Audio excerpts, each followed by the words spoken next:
Big boss Malayalam season 6ൻ്റെ അടുത്ത ആഴ്ചയിലേക്ക് വേണ്ടിയിട്ടുള്ള power ടീമിൻ്റെ മത്സരം നടക്കുകയാണ്. നിലവിലെ പവർ ടീമും അതേപോലെ തന്നെ നെക്സ്റ്റ് ടീമും തമ്മിലാണ് മത്സരം. ആദ്യത്തെ റൗണ്ട് കഴിഞ്ഞു. ആദ്യത്തെ റൗണ്ട് ബ്രെഡ് കഴിക്കുക എന്നുള്ളതാണ്. ബ്രെഡ് കഴിക്കുക എന്ന് പറയുമ്പോൾ പെട്ടെന്നെടുത്ത് കഴിക്കുകയല്ല. ഒരറ്റത്ത്, അതായത് ഒരു നൂലിൻ്റെ ഒരറ്റത്ത് ഒരു റിങ് ഉണ്ടാവും. ആ റിങ് കാലിൻ്റെ തള്ളവിരൽ കൊളുത്തുക. ഈ നൂലിൻ്റെ മറ്റേ അറ്റം മുകളിലെ ഒരു റിങ്ങിനുള്ളിലൂടെ കടത്തി ബ്രെഡിൽ കുരുത്തിട്ടുണ്ടാവും. കാല് അഡ്ജസ്റ്റ് ചെയ്ത്, അതായത് മുഖത്തിന് നേരെ, വായ്ക്ക് നേരെ ബ്രെഡ് കൊണ്ടുവന്ന് ആ ബ്രെഡ് വായ കൊണ്ടെടുത്ത് കഴിക്കുക എന്നുള്ളതാണ് മത്സരം. കൈകൾ രണ്ടും പുറകിലേക്ക് കെട്ടണം. മത്സരിക്കാൻ വന്നത് പവർ ടീമിൽ നിന്ന് ഋഷിയാണ്, അതേപോലെ തന്നെ നമ്മുടെ നെക്സ്റ്റ് ടീമിൽ നിന്ന് സായിയാണ്. ആദ്യം ഋഷി കഴിച്ചു തുടങ്ങിയെങ്കിലും ആദ്യത്തെ സ്ലൈസ് താഴെ വീണു.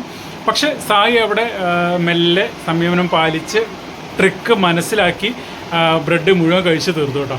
പക്ഷേ അതിനിടയ്ക്ക് ഒന്ന് രണ്ട് ചെറിയ പീസ് സൈഡ് കയ്യിൽ നിന്ന് താഴെ വീണിരുന്നു. ഋഷിയും ഒരു സ്ലൈസ്, രണ്ടാമത്തെ സ്ലൈസ് കഴിക്കാൻ തുടങ്ങിയപ്പോഴാണ് ഇതിൻ്റെ ഒരു ട്രിക്ക് മനസ്സിലായത്. അപ്പോഴേക്ക് സായി അവിടെ ബ്രെഡ് സ്ലൈസ് മുഴുവൻ കഴിച്ച് തീർന്നിരുന്നു. ആദ്യത്തെ റൗണ്ട് വിജയിച്ചത് നെക്സ്റ്റ് ടീമാണ്. ഇനി അടുത്ത റൗണ്ടിൽ എന്താണെന്നുള്ളത് നോക്കാം.